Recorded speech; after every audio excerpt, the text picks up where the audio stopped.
Today I would like to share with you our vision for the interface between the city and the citizen in future intelligent cities. I'll take 30 seconds to tell you a little bit about us, and then we'll get to the really interesting part. So this doesn't work. No, it won't.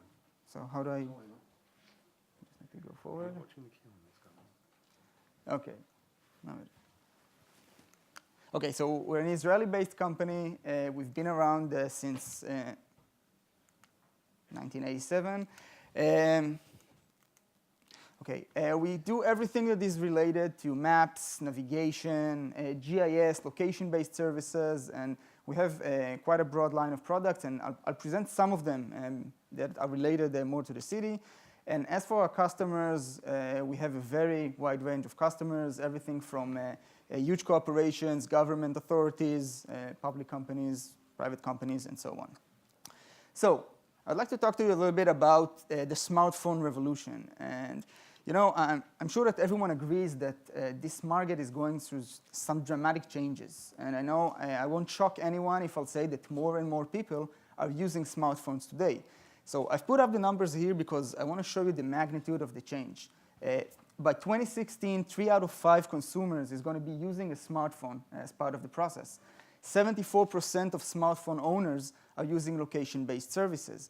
And I think when we're trying to analyze what is changed, why are more people using location-based services, I think we can agree that the social layer adds a lot to it. Because if in the past we were using location-based services only in order to get a functional outcome, I wanted to go from point A to point B, so I would like to get the route, I would like to get navigation instructions.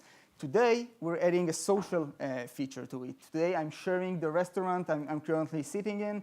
I'm sharing even my location, saying to my friends, I'm right here, maybe you're around me. And I think that when looking at cities, because we're sitting at a DLDcities conference, we need to ask ourselves, what are we going to do with this kind of information? Because we have a lot of consumers that have smartphone in their pockets and they're using location-based services. How are we going to use it in order to make future cities smarter? Now I want to talk a little bit about the way that the city communicates with the citizen today. So if tomorrow after you finish the conference, you'll go to the Tourist Information Center, you'll be greeted with a smile and you'll be given a bunch of brochures about interesting attractions, and you'll also be given a paper map. Now, other than traveling to a foreign city, you probably haven't used the paper maps in ages because you have your smartphone in your pocket and you have most of your navigation activities are going on in your smartphone. So why does this have to be different when I'm moving to another city? Same goes for mail. Most of the communication today between the citizen and the city is done by mail, and in most cases, we're not even talking about email, we're talking about regular snail mail. And last thing, if I want to know what's going around in my neighborhood, so if I'll use what the resources the city is giving me to find out what's going on around me, I'll probably have to go to the local billboard. And if all this looks archaic, it's probably because it is. It's old-fashioned communication methods, and we think that we need to take this to the next level. Now, I know there are some cities that have internet websites and even mobile applications, but you'll see later on that the level of interaction we think that the city and the citizens should have is much more than what we have today in existing website. So let's talk a little bit about the sources of information for future cities. So we have smart camera system spread throughout the city. We have information from city workers, from other cities, from federal authorities. Everyone is flowing information inside the city, and also the citizens themselves. They're going to call them at the city management center. They're going to walk into the city hall and let us know what's wrong, and they're going to send us email. But if we look at what's common for all of those data sources, I think is the direction of information flow. In most cases, we're looking at sources that stream information into the city. And what we're looking to do, what we're looking to accomplish in what we develop is we're going to focus on the communication between the city and the citizen. And we want to make this multi-direction, and we want to make sure that the citizen gets a lot of information, useful information from the city. And in return, he will provide a lot of information, and very important information, back to the city itself. So I know there are a lot of systems that are designed in order to make cities smarter. This is some pictures from the IBM Center in Rio de Janeiro, but there's other examples. And those are amazing systems. They have the capability to take a lot of information and process it in short time and give us the tools to make better decisions. But we as a citizen, and once again, I'm looking from our point of view as citizens, we're getting mostly derivatives of this kind of information. And what we're looking to accomplish is put the citizen into the process of giving away useful information and in return getting information that I would like to use. So how are we going to do it? When we sat down and plan how are we going to help or what are we going to develop and offer future cities, we started out by looking at our line of products. And we saw that in a lot of cases, taking an existing service that if we provide it to the average citizen, to the end customer, it will give him a certain level of functionality. But if the city will provide the same service to the citizen, we will get a much higher level of information and of effectiveness. And we'll give you a number of examples. Let's take Evernav, for example. Evernav is our turn-by-turn navigation tool. It's high-end, it's HTML5 technology, it's everything you can expect in a turn-by-turn navigation system. Now, if I will use it as a citizen, then I will get from point A to point B. I will even get traffic information on the way. But if this will be provided to me by the city, it can become from a navigation tool to a tool that will allow the city to prevent traffic congestions. Okay, the city, if all citizens will look up in the same system for the routes, the city can decide that the first 20,000 citizens that want to get from point A to point B will use highway number 1, and the next 20,000 are going to be directed to highway number 2. And in this way, it's not that we react to traffic, we can actually influence it and make sure that we direct it in the right direction. Same goes for Relive. Relive is an application we created for people to relive their traveling experience. You go out with an application, you take photos during your vacation, and then you can go back, everything is geotagged, you can relive the experience, add notes, share the information, and so on. But take this to the city level. The city can use this as a tool to help tourists that come into the city and to get it as a service from the city, and then you can share the information and you can decide which places do you want to promote and so on. And the last example I gave is Branch Maps. It's a tool for creating a mobile application to promote your business.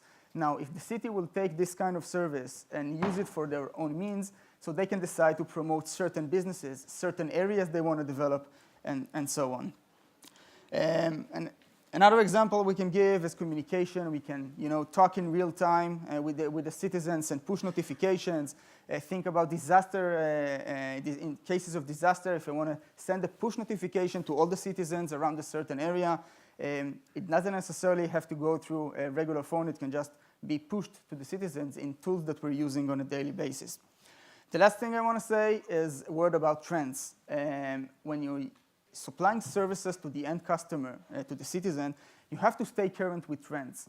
And if I was to ask you 1 year ago, if you posted a picture to Instagram today, you would have no idea what I'm talking about. And same goes if 5 years ago, I would ask if anyone tweeted it during this convention. And when supplying services to the citizen himself, we have to stay current. And by providing a separate layer, we have the ERP level for the city, the huge systems that used to manage the city as one layer. And this can't be updated on a monthly basis. But if we separate the layer between the city and the citizen, then we have no problem to stay current with the current trends and offer the services the citizen is used to get. Now, I want to take you, I have like 3 minutes left, so I will briefly take you through a scenario. And this is one example for a scenario. We can have tens of scenarios about how can I benefit from this communication between me and the city. So let's say I have a meeting tomorrow morning on the other side of town, and I'm looking for a nice place to hold the meeting. I need some sort of coffee place.